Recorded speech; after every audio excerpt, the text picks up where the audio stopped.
12ನೇ ತಾರೀಕಿನಿಂದ ಈ ತಿಂಗಳ ಕೊನೆಯವರೆಗೆ 1 TMC ನೀರನ್ನು ಪ್ರತಿದಿನ ಸುಮಾರು 20 ದಿನಗಳ ಕಾಲ 20 TMC ನೀರನ್ನು ಬಿಡಬೇಕು ಅಂತೇಳಿ ಆದೇಶವನ್ನು ಮಾಡಿದ್ದಾರೆ.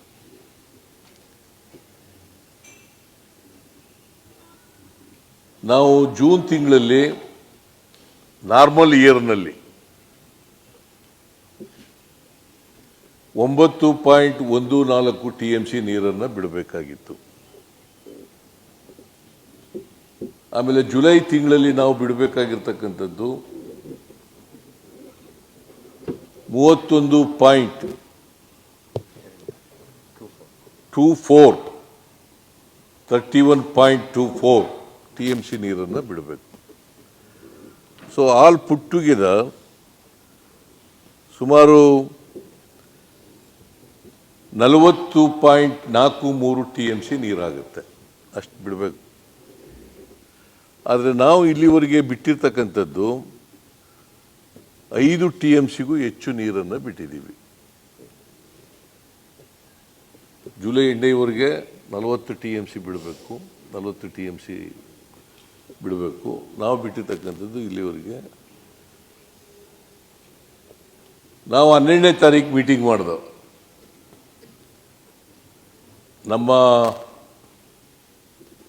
ಕಾವೇರಿ ಬೇಸಿನ್ ಮಂತ್ರಿಗಳು, ನಾವು ಮತ್ತು MLAಗಳು ನಾವೆಲ್ಲರೂ ಕೂಡ DK ಶಿವಕುಮಾರ್ ಅವರು, ನಾನು, ಮುಖ್ಯ ಕಾರ್ಯದರ್ಶಿಗಳು,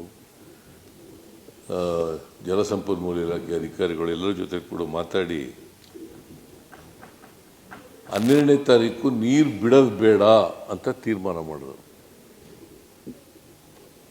ನೀರು ಬಿಡೋದು ಬೇಡ ಅಂತ ತೀರ್ಮಾನ ಮಾಡಿದ್ರು.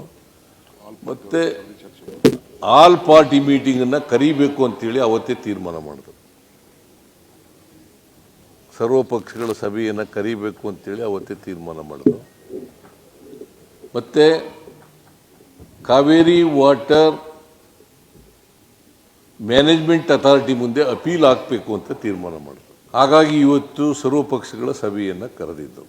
JDS ಸದಸ್ಯರು GT ದೇವೇಗೌಡ ಮಾತಾಡಿದ್ರು, R ಅಶೋಕ್ ಮಾತಾಡಿದ್ರು, ಆಮೇಲೆ ರೈತ ಸಂಘದವ್ರು ಮಾತಾಡಿದ್ರು, ಆಮೇಲೆ CT ರವಿ ಮಾತಾಡಿದ್ರು, ಯದುವೀರ್ ಅವರು ಮಾತಾಡಿದ್ರು. ಹೀಗೆ ಭಾಳ ಜನ ಅವರ ಅಭಿಪ್ರಾಯವನ್ನು ವ್ಯಕ್ತ ಮಾಡಿದ್ರು. ಇದು ನಮಗೆ ಹೆಚ್ಚು ಮಳೆ ಬಂದಿರತಕ್ಕಂಥ ವರ್ಷ ಅಲ್ಲ.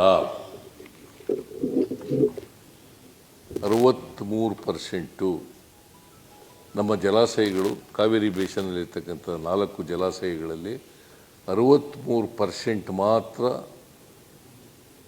ನೀರು ಸಂಗ್ರಹ ಆಗಿದೆ. ನಾವು 12ನೇ ತಾರೀಕು ಮೀಟಿಂಗ್ ಮಾಡಿದಾಗ 5,000 ಕ್ಯೂಸೆಕ್ಸ್ ನೀರು ಕಬಿನಿಗೆ ಬರ್ತಾ ಇತ್ತು ಇನ್ಫ್ಲೋ.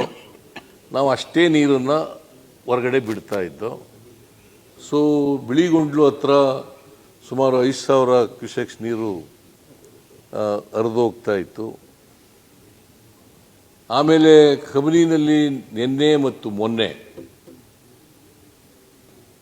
ಒಂದು ದಿನ 20 ಕ್ಯೂಸೆಕ್ಸ್ ನೀರು, 20,000 ಕ್ಯೂಸೆಕ್ಸ್ ನೀರು 12ನೇ ತಾರೀಕು, 19,000 ಕ್ಯೂಸೆಕ್ಸ್ ನೀರು 13ನೇ ತಾರೀಕು, ಬೆಳಿಗ್ಗೆ 14,000 ಇತ್ತು, ಈಗ 13,000ಕ್ಕೆ ಬಂದಿದೆ. ಸೊ ಇನ್ಫ್ಲೋ ನಾವು ಇಟ್ಕೊಳ್ಳೋಕ್ಕಾಗಲ್ಲ ಅಲ್ಲಿ ಕಬಿನಿನಲ್ಲಿ. ಯಾಕೆ ಬಂದ ನೀರನ್ನೆಲ್ಲ ಬಿಡಬೇಕಾಗ್ತಿದ್ರೆ ಡ್ಯಾಮ್ನ ಸೇಫ್ಟಿ ಪಾಯಿಂಟ್ ಆಫ್ ವ್ಯೂನಿಂದ ಬಿಡಬೇಕಾಗುತ್ತೆ. ಸೊ ದಿಸ್ ಈಸ್ ಒಂದು ಇರ್ತಕ್ಕಂಥ ವಸ್ತುಸ್ಥಿತಿ. ನಮಗೆ ಎಲ್ಲರ ಅಭಿಪ್ರಾಯ ಏನಪ್ಪ ಅಂತಂದರೆ, ಒಟ್ಟಾರೆ ಅಭಿಪ್ರಾಯ 1 TMC ನೀರನ್ನು ಪ್ರತಿದಿನ ಬಿಡೋಕ್ಕಾಗಲ್ಲ. ಇನ್ನೊಂದು ಅಪೀಲ್ ಹಾಕಲೇಬೇಕು.